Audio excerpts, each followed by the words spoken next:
Hi, this is Scott Garibay, and today we're going to talk about Dungeons & Dragons, and we're going to specifically talk about it in the context to Indestructoboy's relationship with Dungeons & Dragons and how he has a falsehood in, I think it may be unintentional. I think he actually believes what he's saying, but I'm going to try to prove to Indestructoboy,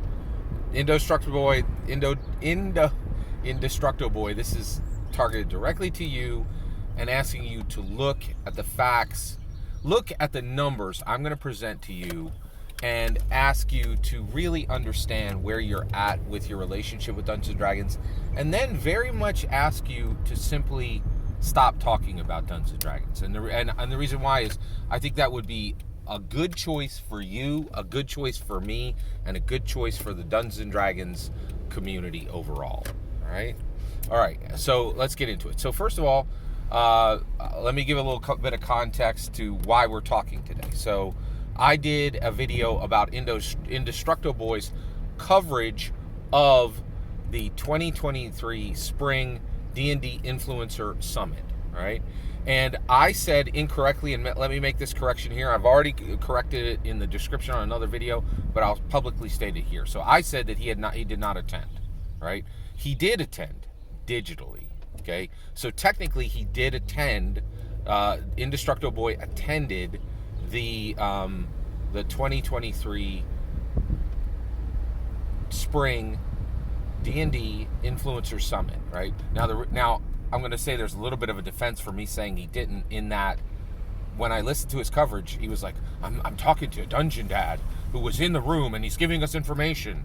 And if you listen to his coverage, it really didn't sound at all like he was in attendance, right? It sounded like he was desperately clinging to people who are in the room, as it said in Hamilton, in the room where it happened, and that he was on the outside just like us, right? So attendance seems to have an air quote there, but technically, I want to make a correction. He attended, right? He technically attended the 2023 Spring D&D Influencer Summit, right?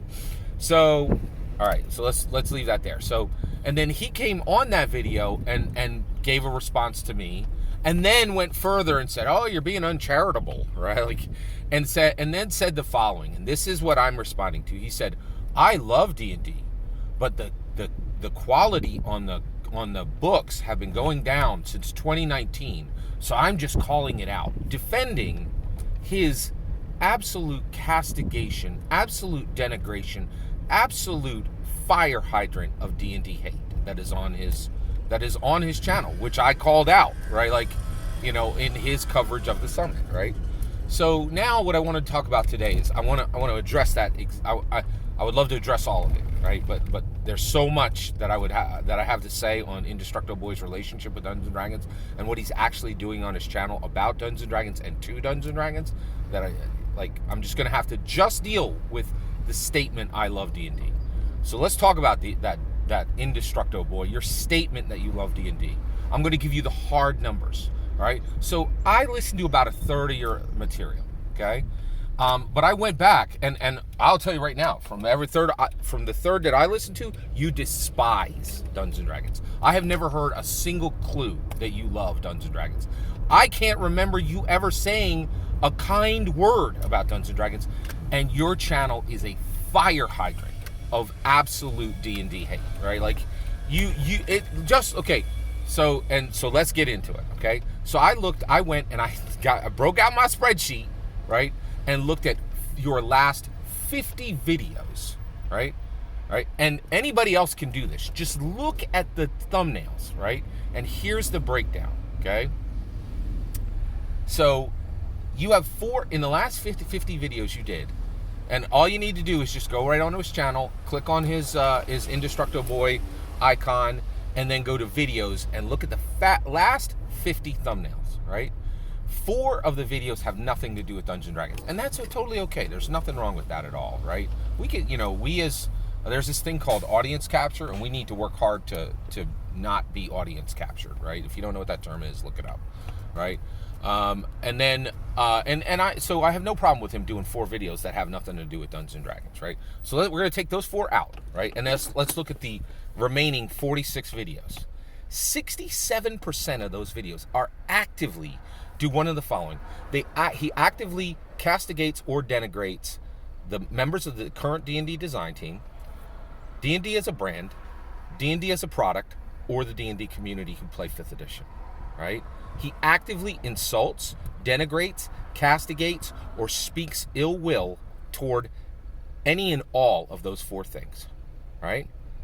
Then 15%, right, is Vagabond, his new, in my humble opinion, hate project. He's like, oh, I've been moving away and covering my tabletop role-playing game. Here's the problem, okay? If you look, you don't see a Vagabond thumbnail anywhere before the OGL, the 2023 OGL crisis. But then, suddenly his hate is even multiplied, right, by the 2023 OGL crisis. And now Vagabond's first in his mind. It's a hate project. He hated either what Hasbro did in the 2023 OGL crisis, the decisions they made, and his new work is fueled by hatred of Hasbro's action, or by a refreshed, renewed, vibrant hatred of D&D as a product, D&D as a brand, D&D as a life brand, or the D&D community. It's a hate project, right? And I'm down. I am not with any of these hate projects.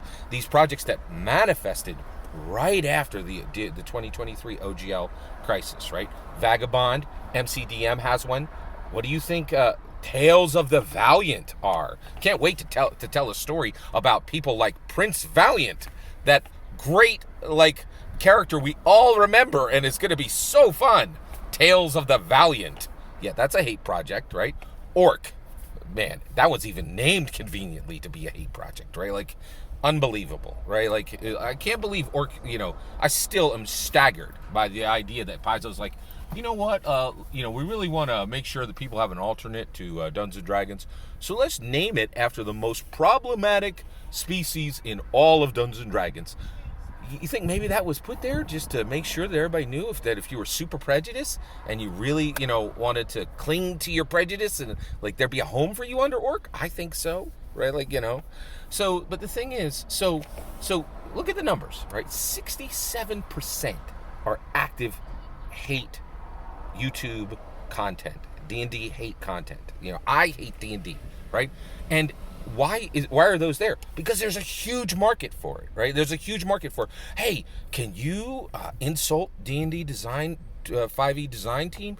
Oh, can you insult D&D as a brand? Can you insult D&D as a product?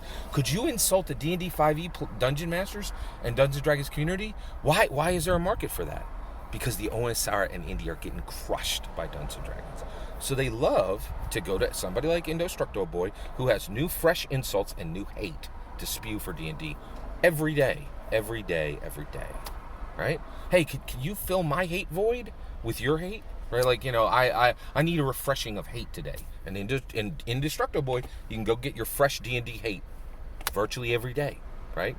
And so 15% of his videos in the last 50 are Vagabond. I say they count as D&D hate because they didn't manifest. You won't see a single Vagabond thumbnail before OGL. Oh, but there's fresh work, right? It's just, hey, I can do better than D&D. Watch me do better than D&D. I'll down D&D with this product, right? And I'm gonna actively try to pull away from them. It's a D&D hate project, right? And if you can point me to a Vagabond thumbnail before then, I'd be happy to see it. You won't find it, right? All right, so it is truly incredible, right? It put a fire under his butt to make this D&D hate project. And there's a ton of them coming out, right? And this is why Shadow Dark blew up, right? It's one of the games coming out to defeat Dungeons & Dragons that wasn't born in hate, right? The way Vagabond was born in D&D hate, in my humble opinion, right? So the idea that and then 17% are neutral or better for Dungeons & Dragons. And even those, I don't think you can get through a single one without him giving a side eye or throwing subtle shade at D&D, right? So Indestructoboy, your statement that you love Dungeons & Dragons, Where on earth is the proof? I just did the numbers, and I'm pointing you to a fire hydrant of D&D hate that you spew every day. So what should happen to your channel if you constantly spew D&D hate? One, you have every right to post every day, just like I do, right? No one could take away your right to spew hate about D&D. We have free speech in America, right? But I'm going to ask you, please, go stop talking about Dungeons & Dragons. It's clear you hate Dungeons & Dragons. It would help me, it would help you, it would help the D&D community if you stop talking about Dungeons & Dragons. That's the appropriate response to realizing when you're listening to somebody whose main driver is hate for a thing, and that's their comment, you should leave that. You should let them to spew their hate to not you, others who want to fill their heart with hate, right? If you want to be a hateful person, you can fill your D&D hate with Indestructoboy's content every day. You shouldn't. And Indestructoboy, embrace what you love, which is clearly not Dungeons & Dragons by your own numbers. Look at your channel. Look at what I just did the numbers on. Just look at your own material. There's no evidence you love Dungeons & Dragons, and massive evidence that you hate Dungeons & Dragons. That's my response. Please, Indestructoboy, consider stopping talking about Dungeons & Dragons. I think it would be good for you. I think it would be good for me. I think it would be good for the D&D community. That's my respectful, humble request to you.